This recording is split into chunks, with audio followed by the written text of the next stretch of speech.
The power of MacRitchie in so many ways, and the power of what this is all about and what has happened to it has just been amazing.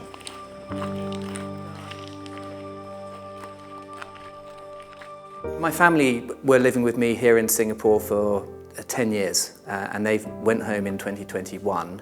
In 2022, I had basically a pretty tough year, and I was travelling back to see my family. I was working very hard. Life was not very fun. A lot of people had left Singapore. Friends perhaps were less than they had been previously. And we all go through these periods of times, and it was quite a tricky year, what with everything else going on. So every now and again I would go to MacRitchie with a couple of folk. So it would be a guy called Will Jelf and a lady called Faye Daughters, who I know from Singapore Life for friends. And we would go for a walk there, and you'd do 20,000 steps before work. You'd feel good about it, and it would be a nice thing to do.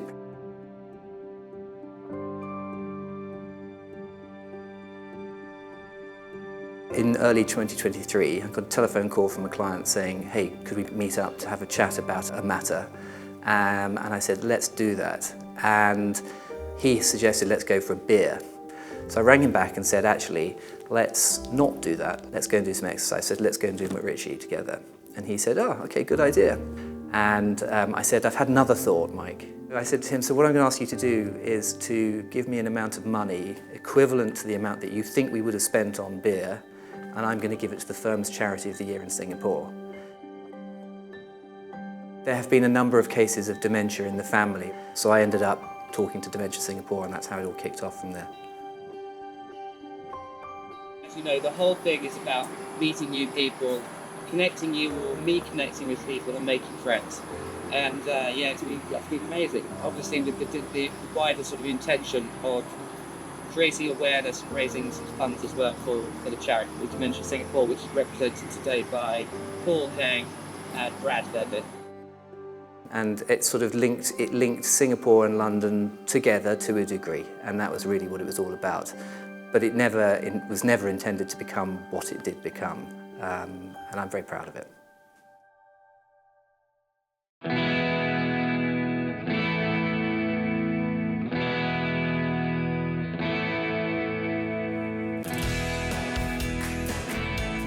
I think one of the things that I've learnt a lot more about is just being confident in myself to be able to explain some of the reasons for why I did this, not just the Dementia Singapore, learning about the country, the wildlife and the jungle and getting fit, but also, personal circumstances, just opening up about some of the things. And I think what I've really learned in that respect is that if I am comfortable opening up and I am willing to tell people, other people will also be willing to talk to me. Once you're in MacRitchie, you're stuck there, so you've got over 2 hours worth of time, so you might as well talk about something. And so having me opening up a bit more about it allowed other people to speak a bit more, and so the conversation was more open and flowing. What I sort of thought originally was that I would do 75 laps of MacRitchie over the course of the year, and 75 laps equates to about 1,000 kilometres, and I thought that it would be a good thing to do, and I said to people, I put it onto LinkedIn and onto Facebook, and within 3 days my next 6 weeks were booked out every day. They were booked out twice a day, so I was getting up at about 4 o'clock in the morning, and I'd then be in the office by 10 a.m. and I'd have done about 25 kilometres before work. For the first 3 weeks, that's what I did.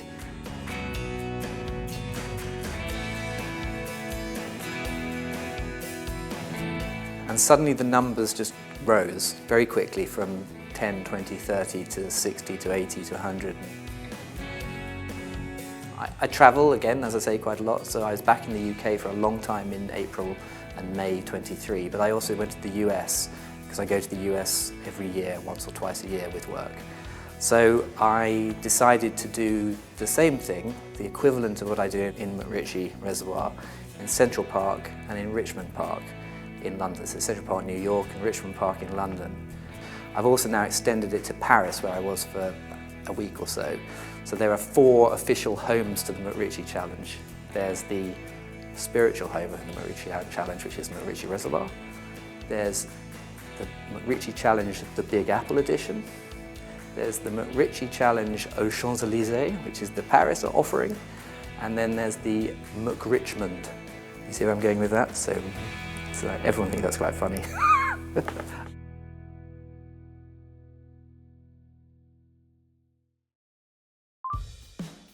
I have 550 MacRitchie WhatsApp groups that have been set up over the year. We started with Cybersecurity Day, where I took out 17 people from the cybersecurity world in Singapore. And then we did Diversity, Equity and Inclusion Day. We did Girls in Tech, Women in Tech, and a few other ones themed. And then more recently, perhaps in the last 4 or 5 months, I've been asked by corporates to do their sort of morning corporate social responsibility thing. So taking them out, talking to them about mental well-being, talking to them about the jungle, talking about dementia.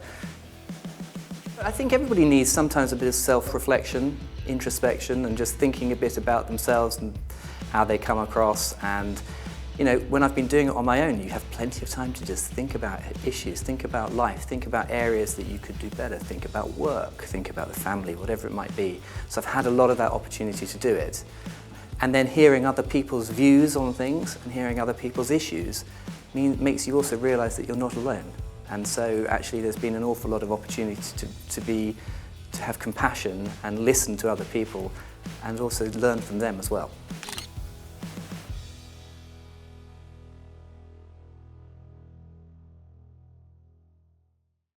You know, I've done many, many loops just on my own. The whole thing is about being with lots of people if you can, but if you do it on your own, it's also quite nice because you don't have to keep talking to people, and you can put your podcast in or listen to the birds or whatever it might be. I've really just enjoyed it. I love going out and doing it, and going out on your own is actually quite fun because you do get to see things that you don't normally get to see. So I've got a good eye now and a good ear for seeing things and hearing things in the jungle. So, you know, where the snakes might be, the rustle of the leaves, at the heights at which their birds might be. Another sort of interesting part to it, a dynamic I suppose, is that because I'm there so often, I see a lot of animals. And initially I was seeing it a lot on my own or with one other person, but I was recording what I was seeing on a spreadsheet. I have 3 spreadsheets which I run at any given time. But on this one particular one, which is the wildlife spreadsheet, I record what I've seen on any day. I often take photos of it, or I'll also put where I've seen it. So I've seen all sorts of things. I've seen scorpion, I've seen very large Galapagos-style tortoises, which shouldn't really have been there, but have been left into the wild. I've seen buffy fish owl, which are critically endangered here. I've seen stingrays, I've seen soft-shell snapping turtles, tons of different things. But what I've also done is I've set up in my head what I call the MacRitchie Big Five. In terms of the animals, you all now know about the MacRitchie Big Five. And the MacRitchie Big Five was obviously set up to emulate the safari Big Five. So there aren't any rhino, water buffalo, elephant, leopard and lion here. But there are coligos, which you've seen already this morning, monitor lizards, wild boar, snakes and monkeys. There are also a lot of heron up there, which they live in couples and pairs, so it's lovely to see them flying around. And then snakes, which people are mostly interested in. Most days I'll see a snake of some sort, and again I've got to know where to sort of look roughly at what levels the types of snakes will be, some in the trees, some at mid sort of shoulder height and some on the ground. And then you get the snakes, so you all know about the snakes, we've all talked about them a lot. I've seen 7 black-fitting cobras, 3 king cobras, 2 in the trees and 1 on the pathway, 3 pythons and a partridge in the 8 blue Malayan coral snakes, which is the 100-pace snakes. So if you get bitten by one of them, you've got 100 paces before you die. It's the 2nd most toxic snake in Asia. It's about 1.5 meters long, with an electric blue stripe down the middle of it, with an orange head and an orange tip. And it has the largest venom glands of any snake in the world, and it kills cobras for a living. So that's the snakes I've seen. They're wonderful. I'm sort of never sure if I'm frightened or excited by them, but I seem to see quite a lot of them. The largest group I took out was 47 people, which was 15 people who live with dementia and their primary carers and the board of Dementia Singapore. And we did a short lap of 5K, and that was really lovely to do that. And we had some questions for them based on me telling them about what animals I'd seen. And so they had to then remember it and also spots and things on the route. And if they got it right, they'd win a red hat. Because there's this whole thing about the caps that I've invented as well.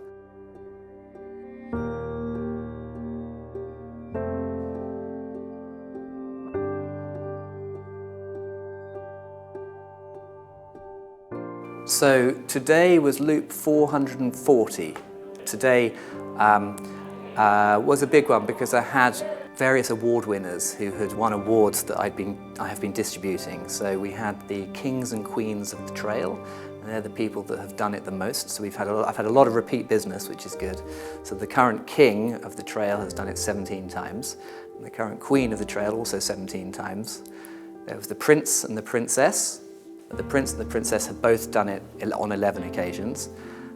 We also had the founders, Will, Faye and Mike were there, and we had various other folk as well who'd won awards throughout it, plus some other people who wanted to come along. And so it was just a nice way to say to them, thanks very much, this is a opportunity to meet you guys, have a little word about what it's been for them, what it's meant for them, and yeah, it was a big one today actually, really good.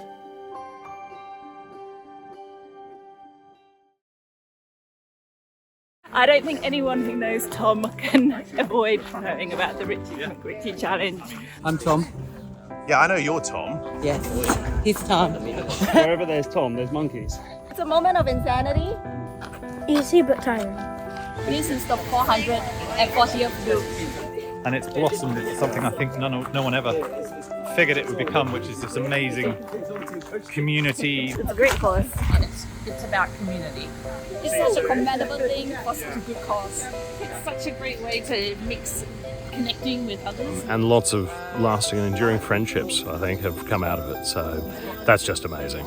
Hi, I'm Faye. I'm one of the founders with the Will here. Tom is my hero. He's my superhero. I've never encountered someone like that in my 2 decades of volunteerism. Somebody who committed to a cause and walked the talk literally for 1 whole year. I have never known anyone like that before. He's really my idol. Well done, Tom. I think it's an important cause. It's probably a cause that doesn't get a huge amount of attention. And so for Tom to sort of raise awareness for the dementia by doing these, how many hundreds of laps he's done, I think has been brilliant, and I'm very proud of Tom for doing it. And what he has done really is to start a fire that is burning so brightly that you can't resist wanting to be a part of it. This is the infectious part. I think Tom has done very well, and I salute him for that. What's he going to do next? Yeah. That's the big question everyone's asking. Every time I think about it, I get a bit of a lump in the throat actually, because it wasn't meant to happen like this, and it has happened like this. It's not going to end, it can't, because I still get all these people coming in asking to do it more. It will come back in a different style, maybe for a different charity, maybe in a different format, who knows, but we'll see how that goes.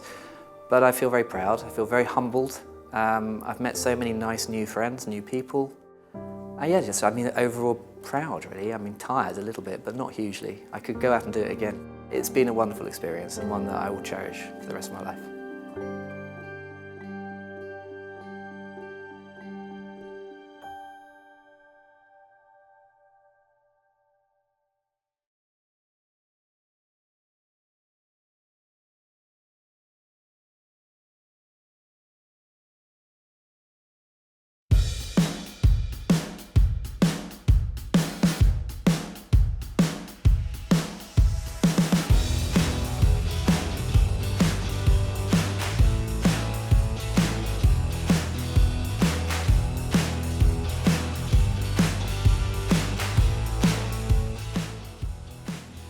And here we are at MacRitchie, and there aren't any other cars in the car park.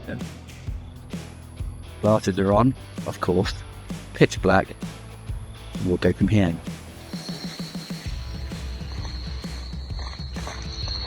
Watch out for the snakes. And that at 5:32, loop number 1. So here we are, and this is May the 4th, lap 2 with the founders. Right. Yes. End of an era. MacRitchie Challenge in its current format. Yes, in this format. It's May the 4th, 2024. I let Tom know about 36 hours ago that I was going to be back in Singapore. Amazing. The king. This is loop 18 for me, and it's been emotional. It's been a pleasure. That's 2 done. How many more to go? One more.